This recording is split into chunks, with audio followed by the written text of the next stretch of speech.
dashmëria kurore së martesës.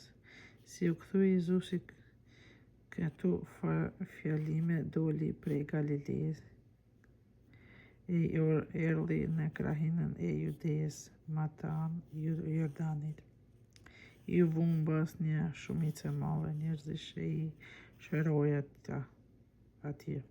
Atëherë ju paraqitën disa farisenë dhe me qëllim që ta sprovonin e pyeten: a është e lejueshme ta lëshoj burri gruan për ndonjë arsye? Jezusi ju përgjigj: a nuk keni lexuar Krijuesi kur I krijoi në fillim I krijoi mashkullin e femrën, e I tha: për këtë arsye njeriu do të lërë babën dhe nënën e vet e do të jetojë me gruan e vet, e të dy do të jenë vetëm një trup.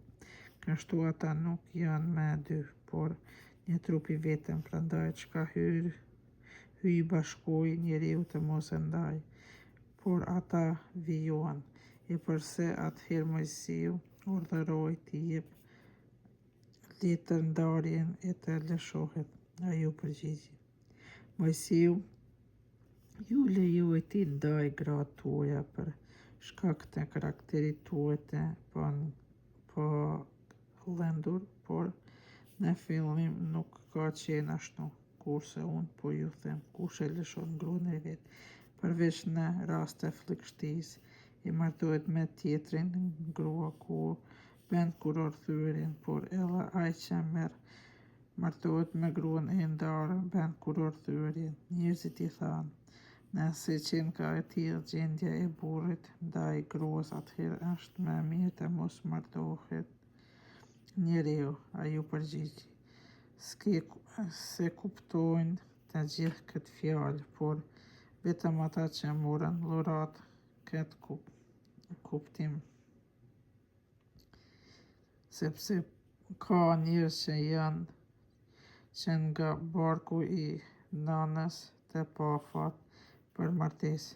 Ka edhe asish që njerëzit I bëhen të pafat për martesë dhe ka asish që I bien mohit martesës për dashuri të mbretërisë së qiellit. Kush mund të kuptojë, le të kuptojë. Jezusi bekon fëmijët. Atëherë ja sollën disa fëmijë të vegjël që t'i bekoje të luten mbi ta, por se nxënësit u bërtisnin. Atëherë Jezusi tha: lëni fëmijët e mos ua dalni të vijnë tek unë, sepse atyre që janë si këta u përket mbretëria e qiellit. E pasi I bekoi, shkoi prej andej djaloshi I pasur. Kur që ju afrua një njeri dhe I pyeti: mësues, çfarë të bëj? Me duhet të bëj për t'u fituar jetën e pasosur? Ai ju përgjigj: përse më pyet për të mirën? Sepse vetëm njeriu është I mirë, por nëse do të hysh në jetë, zbatoj urdhënimet e cilat pyeti ai. Jezusi tha: mos vra,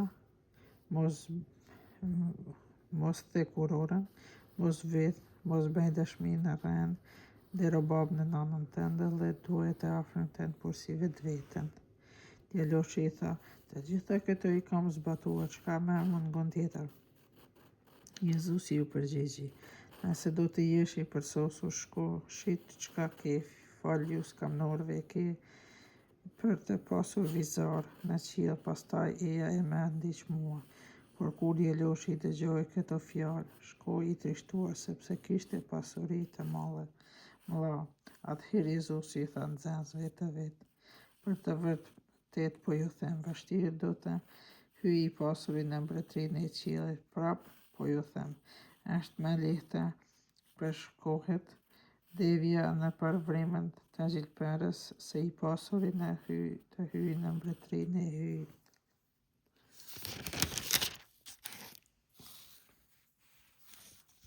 Nxënësit kur I dëgjuan këto fjalë u habitën përsa tepër dhe I thoshin: vallë, atëherë kush do të shpëtojë? Jezusi ju shikoi dhe u tha: për njerëz është punë që s'bëhet, por se hy mund të bëhe gjithçka.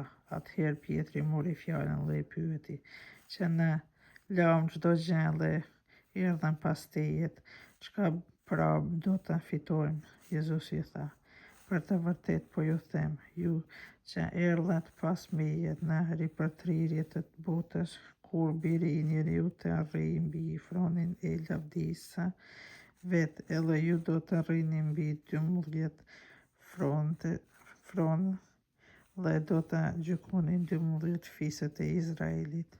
Edhe kushdo që të lërë për të dashuri të emrit tim, shtëpi ose vëllezër ose motra ose babë ose nan ose grua ose fëmijë ose ara do të marrë 100 për një dhe do të fitoj jetën e pasosur. Shumë prej atyre që janë të parët do të jenë të fundit, kurse shumë prej tyre të fundit do të jenë të parët.